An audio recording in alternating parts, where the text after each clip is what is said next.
Bom dia, primeiras séries. Hoje, segunda-feira, dia 16 de novembro, um dia após as eleições. Vamos ver o que vai acontecer nesse restante de ano, mas a boa notícia é que nós estamos terminando o nosso conteúdo de produção de texto. Estamos entrando aqui no último conteúdo, na reta final do ano letivo. Lembrando que a gente vai ter aí, a gente já fez o simulado, né? Já fizemos o portfólio. Semana que vem a gente tem a última atividade de produção de texto. Dia 2 tem a segunda chamada do simulado de redação, para quem não fez a primeira. E aí, em seguida, começa a recuperação especial. Então, para aqueles que se dedicaram, apesar, né, dos percalços que nós tivemos esse ano, durante essa pandemia, quem se dedicou, né, está terminando já aí o ano letivo, se aproximando das férias, certo? Mas ainda não estão de férias, né? A gente ainda tem esse conteúdo e o conteúdo da próxima aula e mais uma atividade para a gente encerrar aí as atividades de produção de texto. Hoje a gente vai falar de improviso. O improviso ele pode ser feito em quase todos os tipos textuais, mas especificamente no gênero literário dramático e no gênero literário lírico. Então a gente vai falar das diferenças, né, dos tipos de texto criados para improviso ao longo dessa aula e da aula da semana que vem. Então, os objetivos dessas duas aulas é apresentar os textos de improviso nos gêneros literários e reconhecer e identificar o que é e o que não é improviso, ok? Porque tem muitos gêneros muito semelhantes com os gêneros de improviso e que às vezes as pessoas se confundem. Hoje a gente vai falar do improviso dentro do gênero dramático. São 4 tipos de texto dentro do gênero dramático que podem ser improvisados, podem ser criados na hora. O teatro de improviso, é o mais comum, mais tradicional, aquele que é utilizado de forma profissional, né? Muitos atores utilizam o teatro de improviso de forma profissional. A gente tem a comédia dell'arte, que é considerada aí pelos historiadores como a origem do gênero improviso, né? Do tipo do texto de improviso, que não era 100% improvisado, né? Havia apenas alguns personagens que improvisavam nesse tipo de teatro. E nessa comédia dell'arte, essa comédia dell'arte deu surgimento, né? Foi a partir daí que surgiu o teatro de improviso e também o circo. A gente vai falar um pouquinho sobre a comédia dell'arte daqui a pouquinho. O terceiro tipo é o psicodrama, que ele é mais, digamos assim, mais voltado para a psicologia. É uma forma de se estudar os traços de personalidade das pessoas. Não é tão utilizado assim nem na redação, nem na literatura, ele é mais para a literatura da psicologia mesmo. E o jogo dramático, que esse sim é liberado para todas as pessoas, todo mundo pode fazer. Existem até alguns jogos de tabuleiro que usam esse jogo dramático, a gente vai falar dele também. É muito utilizado também para crianças dentro da sala de aula, quando elas estão começando a desenvolver o poder de interação social. E também muitos atores utilizam o jogo dramático como forma de estudar o teatro, ok? Então vamos falar de cada um desses 4 na aula de hoje. Primeiro, o improviso, no geral, ele tem como características principais o aprofundamento dos limites da criação, maior envolvimento do ator na ação e recursos de interpretação que demonstra a espontaneidade do ator nas ações dramáticas. O que quer dizer isso? Essas são as 3 características do gênero improviso. Então, é para você aprofundar, você ir além dos limites dentro da criação. O ator pode criar dentro do improviso, né? Ele não precisa seguir o roteiro de um roteirista, ele não precisa seguir as ordens de um diretor, então ele pode improvisar dentro dessa ação, e é um recurso de interpretação que demonstra a espontaneidade. Então, quem tem essa desenvoltura, quem tem essa espontaneidade, pode aí produzir o gênero improviso. Então vamos falar do primeiro tipo, que é o teatro de improviso, onde os atores e atrizes agem com maior espontaneidade no teatro. Eles podem inventar toda a história ao longo da apresentação. Ou seja, ele não tem um roteiro definido. Os atores e atrizes sobem no palco e ali eles criam a história como um todo. Existem, né, como eu disse, atores que trabalham especificamente com teatro de improviso, que trabalham profissionalmente, que ganham dinheiro com isso. Alguns mais comuns são os stand-up comedies, que apesar de criarem, né, de terem um roteiro, eles criam dentro da apresentação, cada apresentação é diferente. Tem os profissionais de improviso, não sei se vocês conhecem, os barbichas, o teatro de improviso, que eles criaram, levaram até para a televisão. Passou um tempo, né, na televisão, na TV aberta, na Bandeirantes na época, mas que eles continuam fazendo isso no teatro. Os primeiros teatros de improviso que se tem notícias, né? Primeiro foi o Le Pont de Versailles, que é o improviso de Versalhes, que foi criado no século VII por Jean-Baptiste Poquelin de Molière, na França, né, em Versalhes. E essa noite se representa do improviso, que foi criado por Luigi Pirandello, na Itália, no século XX, mais especificamente em 1920. São teatros que foram criados especificamente para improvisação.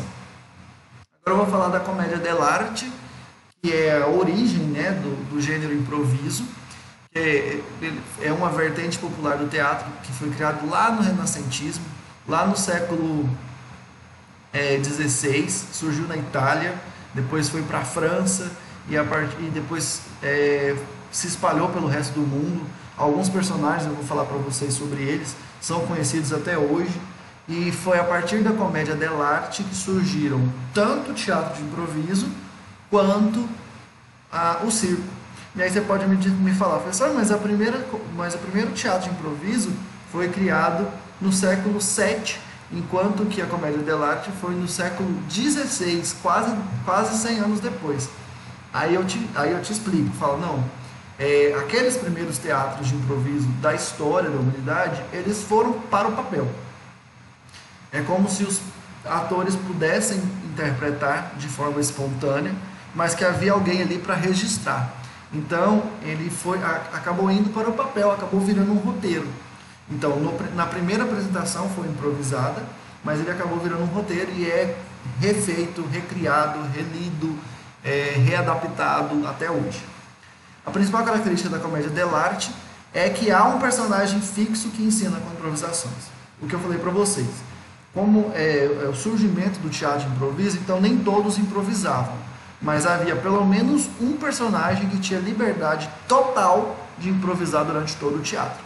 E aí as outras características é que ele tinha caráter popular, era formado por grupos itinerantes, assim como acontece com as companhias circenses, e se apresentavam em locais públicos, também igual ao circo. Então, por isso que a partir da comédia dell'arte é que surgiu o circo. Eu vou falar para vocês, tem um dos personagens que deu origem aos palhaços, e que muitos circos ainda utilizam essa estrutura da comédia dell'arte para fazer humor dentro do espetáculo, certo? Então, os personagens da comédia dell'arte. Primeiro, todos os personagens, sem exceção, eram caricaturados, tipificados e estereotipados. Ou seja, eles representavam uma classe social, representavam um tipo de pessoa, representava alguém da sociedade. Então eles eram bem caricaturados mesmo, eram bem exagerados, seguiam características da época, mas de forma muito exagerada para fazer humor mesmo.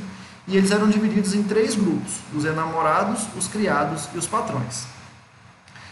Os enamorados e os patrões geralmente não improvisavam, eles seguiam um roteiro, mas alguns patrões com o tempo, né, passaram a improvisar, até porque como eles faziam aquela apresentação várias vezes no mesmo dia, eles acabavam tendo que improvisar para não ficar chato.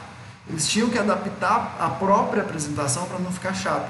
Porque como eu falei, eles apresentavam várias vezes no mesmo dia, no mesmo local, enquanto a equipe, enquanto a trupe ficava na cidade, eles apresentavam várias vezes, assim como o circo faz hoje. Então, como às vezes começava a repetir pessoas que iam, né, no teatro, apesar de não terem muita opção na época, né, não tinha televisão, cinema, mas como eles, apesar de não terem opção, eles poderiam ir assistir novamente, porque eles queriam ir assistir novamente, mas eles acabavam tendo que adaptar. Só que os enamorados não, esses nunca improvisavam. Nunca, do começo ao fim da comédia dell'arte, até hoje, os enamorados, quando fazem, né, releituras de comédia dell'arte, os enamorados não improvisam. Então vamos lá, eram esses três grupos: enamorados, criadas e patrões.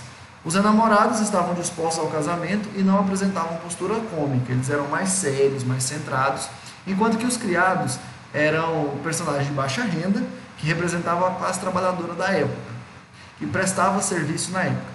Enquanto que os patrões também eram chamados de velhos e apresentavam uma melhor situação financeira. É como se fossem os patrões e os criados mesmo da época do Renascimento. Os personagens improvisadores. Primeiro eram os chamados de zanes, que eram trapaceiros, cômicos, malandros e criativos. Dentro dos zanes, que eram como esses personagens eram chamados, os personagens improvisadores, o mais comum era o Arlequim. Vocês já ouviram falar esse nome, né? Arlequim é um personagem do carnaval que foi trazido da Itália para o Brasil, que até hoje existe o Arlequim, a Arlequina, o Rei Momo. Então, esses personagens ficaram conhecidos desde o Renascimento. A Arlequim era o principal nome que recebia esse tipo de personagem. Então, na maioria das trupes, o Zane, né, o personagem improvisador, era o Arlequim.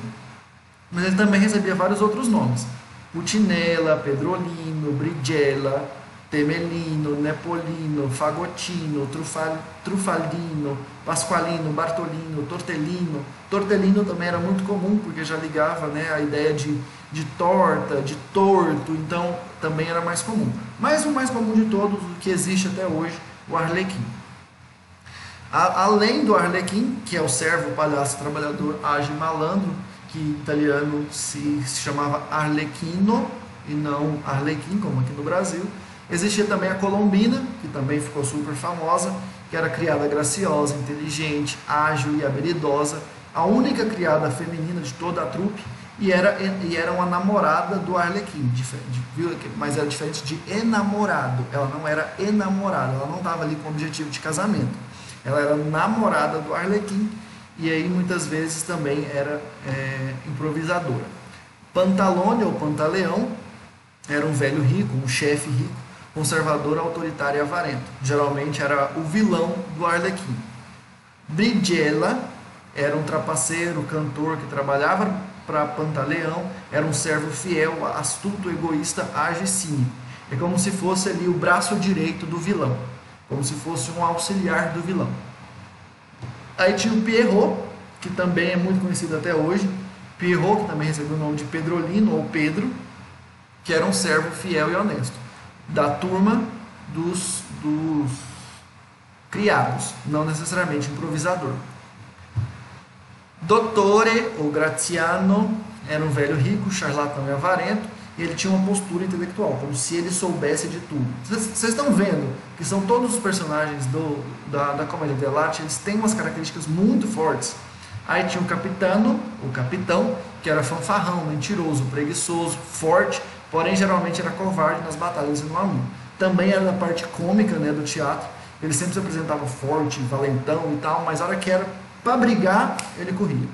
Horácio, Leandro, era um enamorado, esse nunca improvisava, era ingênuo, fútil, atraente e vaidoso, movido pela paixão. Geralmente era o ator mais bonito da trupe, era aquele que chamava, que atraía os suspiros da plateia. E aí tinha a Isabeia, que era uma enamorada inocente, vaidosa e com alto poder de sedução. Ela também se apaixonava com facilidade, que era geralmente o final romântico da comédia dell'arte, era quando o Horácio e a Isabela conseguiam se casar, certo? Esse era o fim, viveram felizes para sempre. Putinella ou Punch era sempre um corcunda ou uma corcunda, só servia também para esse caráter cômico, certo? Então, até aí tudo bem, comédia dell'arte bem tranquilo de se entender, é muito comum a gente ver alguns personagens até hoje, como o Pierrot, a Colombina, o Arlequim, que eram personagens assim muito fortes na época e que carregam uma carga cultural, uma carga histórica muito grande até os dias de hoje. Psicodrama como eu falei, a abordagem psicológica, né? Ela foi criada por Jacob Levy Moreno, a partir do teatro da espontaneidade, do teatro terapêutico e da psicoterapia de grupo, e também da sociometria e do psicodrama público. Então ele juntou já várias teorias que existiam dentro da psicologia e dentro das artes cênicas, uniu todas elas e criou aí o psicodrama. O psicodrama quer dizer, né, psico vem do grego psique, que quer dizer espírito, e drama vem do grego drama, que é ação. Ou seja, é a investigação da alma por meio da ação. Então o psicodrama ele é feito justamente para isso, para estudar o comportamento humano através das encenações. Muitas terapias de grupo, não sei se vocês já assistiram Lucifer, que hoje é da Netflix, que era da Warner, né? Hoje era da HBO, da Warner e hoje é da Netflix, onde os personagens, o Daniel, ele faz psicodrama, ele faz uma terapia de grupo através de encenações, através de teatro. Tem um episódio que até o Emmanuel vai com ele nessa terapia. O psicodrama propicia o reconhecimento de conflitos e das diferenças para auxiliar na busca de alternativas para soluções desses problemas. Então, ele faz com que as pessoas descubram os conflitos internos que ela tem e busque soluções ela mesma para aqueles problemas. E por último, o jogo dramático, como eu disse para vocês, ele pode ser utilizado tanto de forma lúdica quanto para estudo, né, das artes cênicas. O jogo dramático ele pode ser dividido nesses dois grupos, a imaginação criativa e o comportamento lúdico. A imaginação criativa é quando há jogos de interpretação, geralmente utilizados em dinâmicas de grupo e aulas de teatro. Não sei se vocês já jogaram imagem e ação, quando você está fazendo aquela mímica, que você precisa improvisar naquele momento para que o seu grupo, para que o seu time identifique que palavra que você tirou lá no papelzinho. Isso é fazer imaginação criativa, isso é jogo dramático, isso é improvisação. E o comportamento lúdico está mais voltado para as brincadeiras com crianças, para despertar a criatividade e proporcionar a interação social. Então é isso que eu tinha para falar para vocês de improvisação dentro do gênero dramático, e na próxima aula a gente vai falar dos improvisos no gênero lírico. Essa menininha aí com o microfone na mão já deixa uma dica bem boa para o que é improviso no gênero lírico, ok? Bons estudos para vocês. Hoje não tem atividade. Concluam, por favor, todas as atividades do terceiro ciclo, desde quando a gente voltou das férias. Eu vou aceitar todas ainda essa semana. E na próxima semana, como eu disse para vocês, é a última atividade. Então vocês têm pouco tempo para colocar as atividades em dia, para a gente fechar aí as notas do terceiro ciclo, ok? E eu espero que vocês estejam muito bem com as notas de produção de texto, que não precisem fazer segunda chamada de redação, que não precisem fazer recuperação especial, e que a gente consiga se ver aí no ano que vem, no segundo ano, tá bom? Na segunda série. Bons estudos para vocês e até semana que vem.